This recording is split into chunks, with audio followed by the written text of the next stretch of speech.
I'm Angel. Thanks for stopping by the Fit and Free show.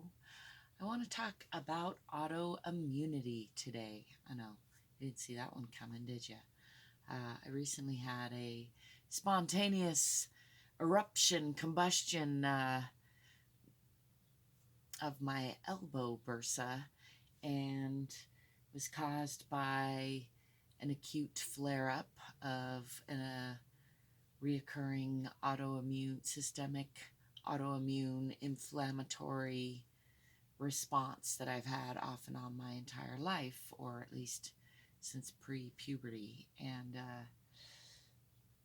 seems like a good time to just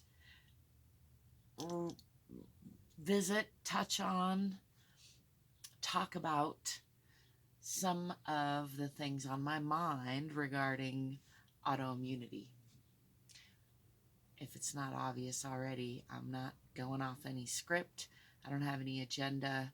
I just want to share my experience and perhaps shed some light on this sometimes scary sounding word, autoimmune disease.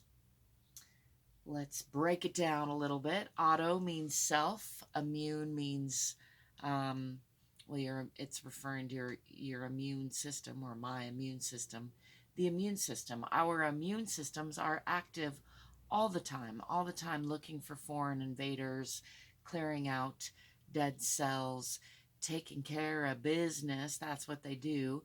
And if you have unexpected overabundance of a foreign invader or an infection with a unrecognized foreign body or a foreign protein or something that triggers the immune system in a new way, you might experience a lot of extra phlegm, a lot of extra inflammation, as the body works its natural magic to help keep you healthy.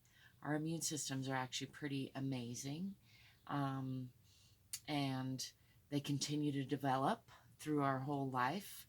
And the term autoimmunity is relatively new in the whole medical field, I think. I should probably look up and see where that goes back to. But as far as a diagnosis, I know it's relatively new. And when I got diagnosed as a prepubescent girl with what was then called chronic urticaria, which meant I got hives every day and no one could figure out why. It was sort of like psoriasis. Again, my immune system attacking my skin, and other parts of my body.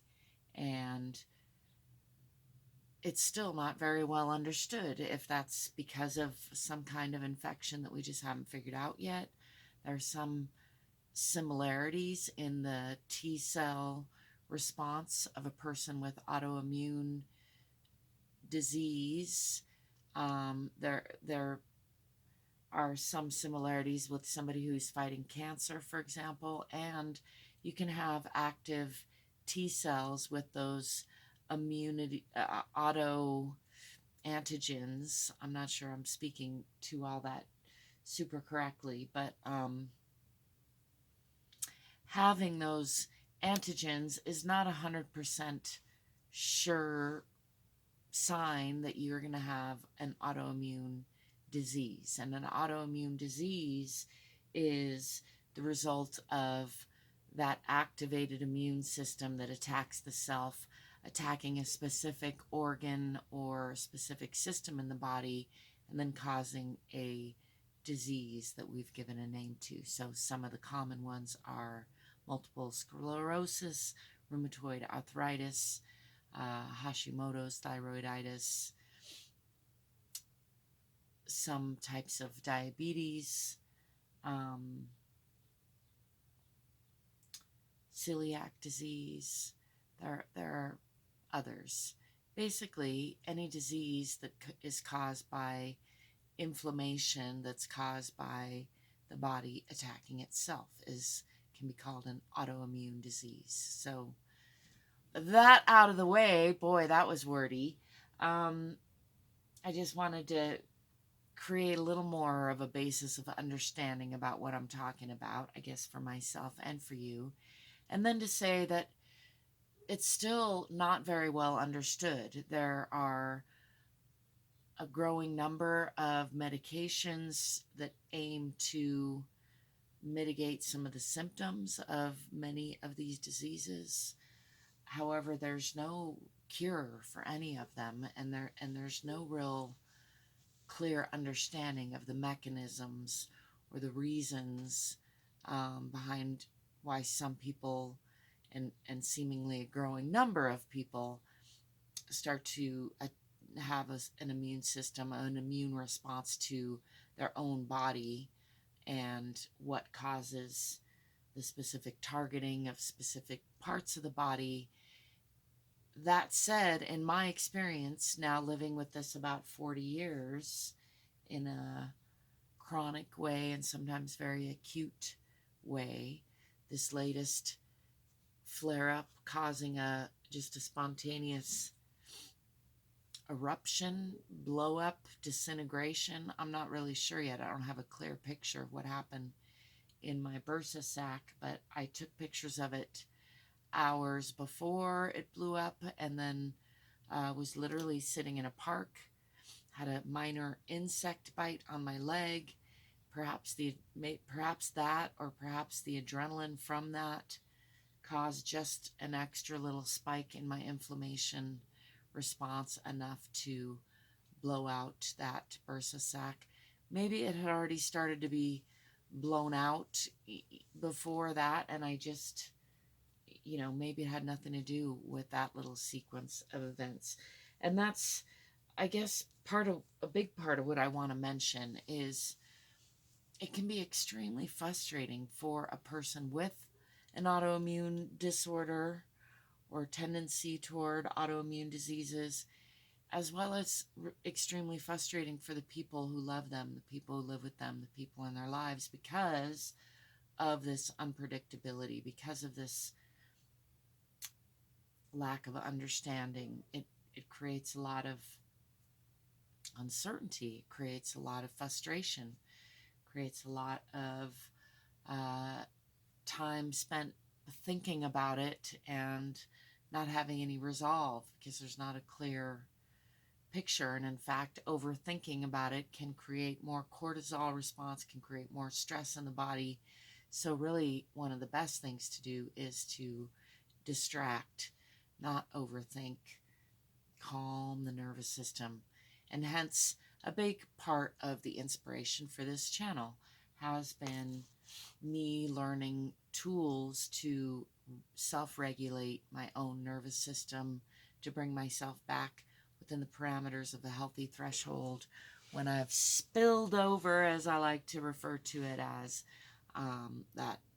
that threshold of my ability to manage the inflammation or the histamine response in my body without having dysfunction somewhere. And once I've spilled over that threshold, which actually started happening a few days before this blowout, where I had an emotional spillover, I was unable to control my moods, my emotions, my thinking very well. I had to leave my place of residence and my work early and just keep myself feeling as safe as possible by staying in my car and driving home. On the way home, I had a flat tire, wouldn't you know it, in a town that had just closed on a Saturday, all the tire shops. So found myself in a state of escalating emergency to some extent, although was handling it fairly well. Thankfully had money in the bank, had good friends on the line, was able to get a room at a hotel where I broke down right in front of. So actually managed it fairly well. Nonetheless, the histamine level, the inflammatory level of my body was escalating and escalating and escalating. And the addition of not sleeping very well that night after being emotionally upset the day before, and not doing my stretches and my de-escalation and my hot and cold shower, all these little things that I do to help regulate my nervous system. There were several of them I didn't do, and lo and behold, as the saying goes, that caused this cascade over the threshold. And I'm just speaking to it while it's fresh, because I think for me it's important to acknowledge that it continues to happen, even through my training, even through my knowledge. And even though I'm relatively healthy, which I'm grateful for, and I have many tools and many rounds of experience in how to manage this, still it can get away from me relatively easily just by a series of small but significant wrong moves, basically missteps. And yeah, I'm super grateful that I was surrounded by very kind and compassionate people. Where I broke down, everyone that I ran into was very nice and helpful, and my network of friends reached out to me when I reached out, and thankfully I was able to swallow my pride enough and reach out. I think at my age, at 50, it's part of being fit, free, and 50 is that I don't have to care too much about what anybody else thinks of me. I get to look out for what feels best for me at any given time. And I really hope to encourage you to do the same, because you're worth it. And no one but you lives in your body. No one but me lives in this body. And so learning to listen to ourselves, learning to incorporate the rituals, the tools, the tricks, the tips, the things that we need to manage ourselves well, to manage ourselves into wellness, to keep ourselves functioning, and to rest, to stop, to allow ourselves to seek help when we need help, and seek rest when we need rest. All of that is an important part of living a full, fit, and free life. So let me know if you have any questions about autoimmunity. I know that was a sort of rambly, perhaps strange explanation of autoimmunity.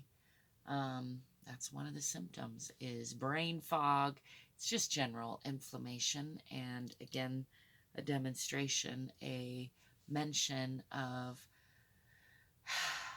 the challenges that a growing number of us live with. I think it's somewhere between 5 and 10% of people, perhaps even more. A growing number of us are living with some form of somewhat debilitating inflammation, which is getting in the way of our normal function and may not be completely visible on the outside.